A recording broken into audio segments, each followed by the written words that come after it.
Hi అండి, అందరికీ నమస్తే. నేను మీ లక్కీ మిరియాల. ఎంతో రుచిగా ఉండే స్వీట్ పొటాటో చిప్స్ రెడీ చేసుకుందామా? ఇంకెందుకు ఆలస్యం, రెడీ చేసుకుందాం, వచ్చేయండి. కడిగి చెక్కు తీసిన స్వీట్ పొటాటోని ఇలా తురుముకుందాం.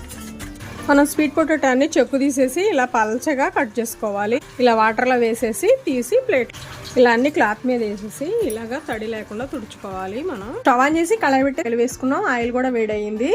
ఇలా మనం చిప్స్ రెడీ చేసుకున్నాం కదా, ఇవి తడేమీ లేకుండా చూసుకొని వేసేసుకుందాం. ఒక్కొక్కటి గోల్డెన్ బ్రౌన్ కలర్ వచ్చే వరకు ఫ్రై చేసుకుందాం.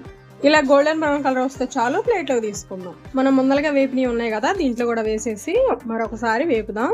చాలా క్రిస్పీగా అవుతాయి. ఇలా కనుక 2 సార్లు కనుక వేపుకుంటే.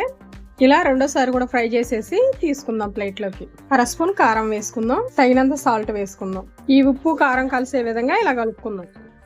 మంచి సౌండ్ వస్తుంది. ఎంతో టేస్టీగా ఎంతో క్రిస్పీగా ఉండే స్వీట్ పొటాటో చిప్స్ రెడీ అయినాయి. వీడియో నచ్చిందా? లైక్ చేయండి, షేర్ చేయండి, సబ్స్క్రైబ్ చేయండి.